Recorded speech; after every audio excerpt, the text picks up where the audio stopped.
Hello there everyone, my name is Joshua Thorpe and this is Juicy Digital. Welcome to the second tutorial that we're going to be looking at, and today we're going to be making the cube, which is a pretty cool effect to make, and I'll show you a little example now. You may have seen this already in the preview, but for those of you who might not have, check it out.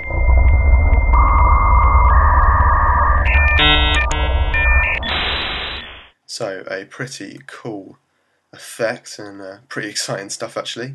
So what we're going to be looking at is actually just making the cube part of it, and the 3D rotation and all the positioning and stuff like that, so it looks all snazzy and stuff. So without further ado, we've got to fit this into 15 minutes, so sorry if it feels like I'm rushing a bit, but I'm sure you can pause it and try keep up and stuff like that. Okay, so let's jump straight in and create a new composition. Now first of all, we're going to be making a composition that is 600 by 600, and the reason for this will become clear very, very soon, like right now in fact. So first thing, you're going to want to do what I just did there and turn on the action and title safe grid. This is just so we can get right into the center.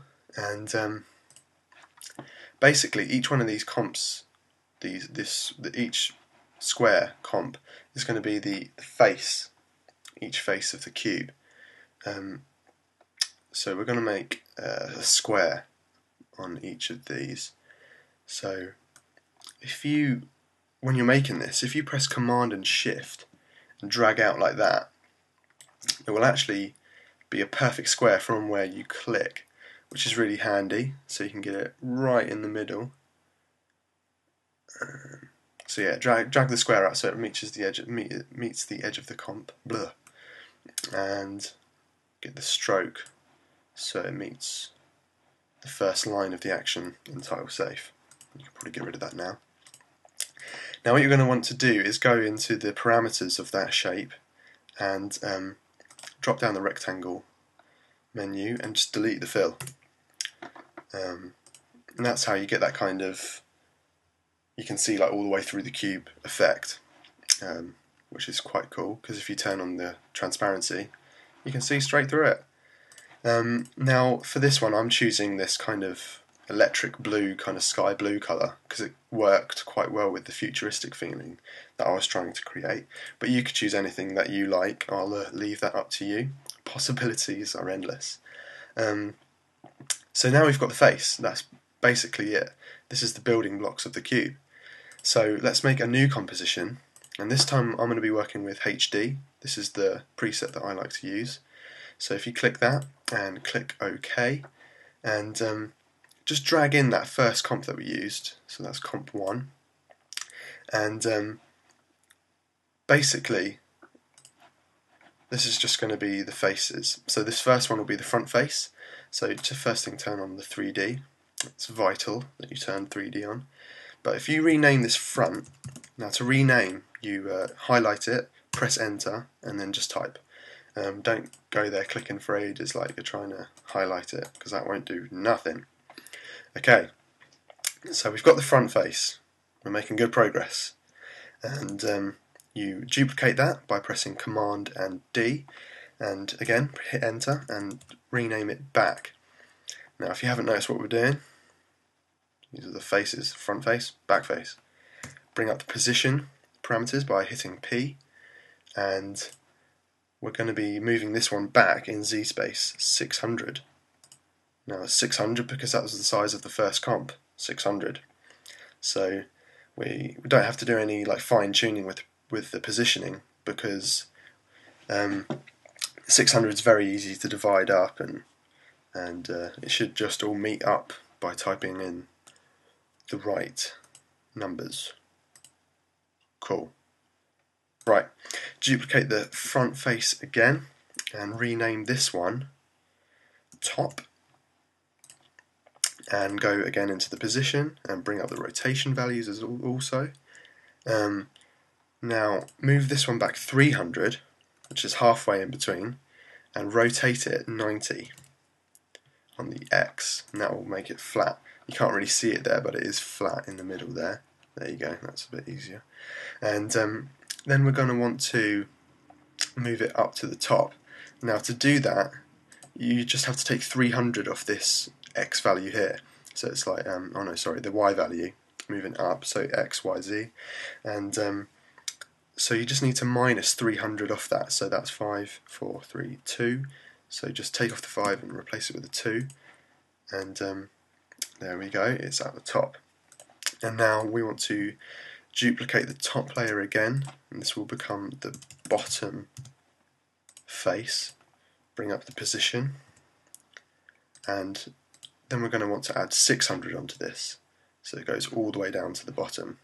So that's 2, 3, 4, 5, 6, 7, 8. So replace that with an 8. Bish-Bash-Bosch is at the bottom. Sweet. This is going well. This is going well so far. Now all we have to do is make the left and right faces. So duplicate the front again, rename this one left, bring up the position and rotation values again. This can get a bit boring, but you know, it's pretty cool stuff. It's going to be worthwhile in the end, guys. Now again, move this one back 300 into the middle. This time rotate it 90 on the y-axis. There we go, you can see it's in the middle there. And again, we're going to want to move it on the x, so we need to take 300 off this. So to get rid of the 9, replace it with a 6, and there it is on the left. And the final one, guys, we're getting there. The effect is almost complete. So rename this one. Oh, I just did that. Rename it right. Okay, now bring up the position and add 600 onto this. So that is 1260. And then click off, and there it is, guys. Oh, I almost didn't get through that.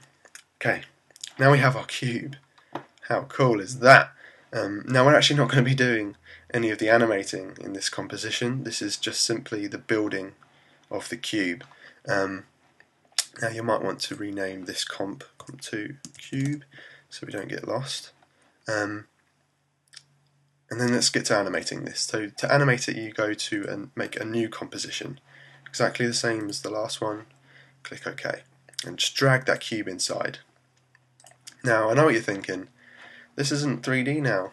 It's just a flat video, and I know that, but it's okay. We can fix that by clicking the Collapse Transformations box here.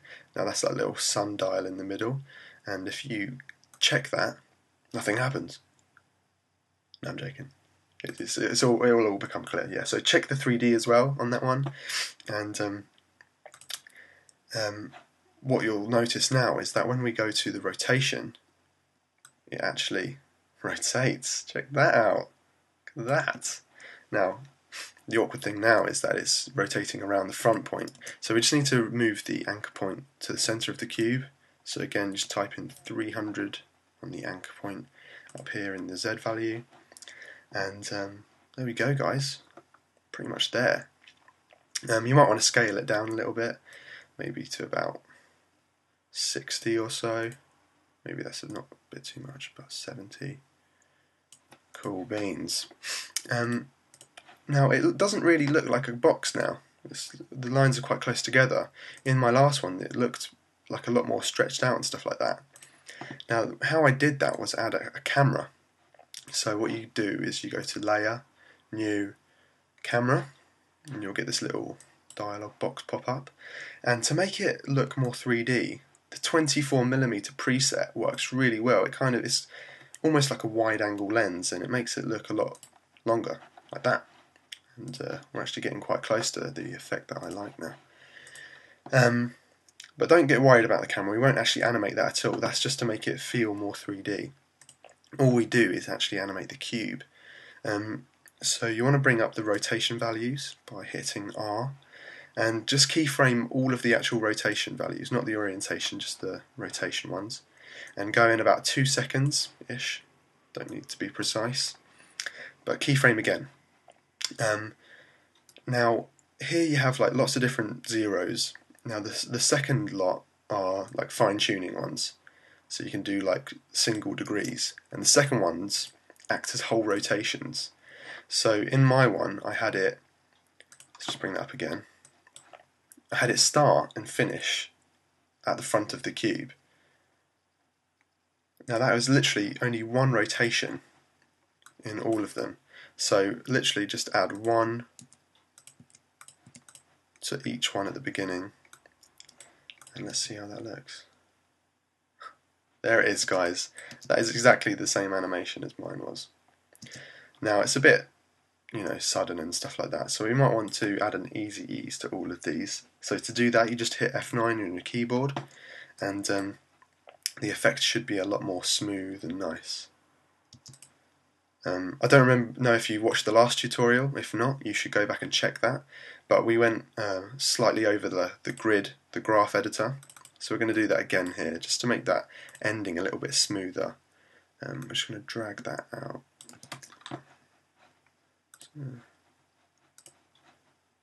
So you might need to select all of those, click that, drag it out.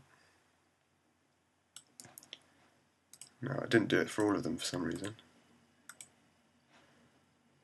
But yeah, just play around with those. Bring up to that line there maybe. Works quite well.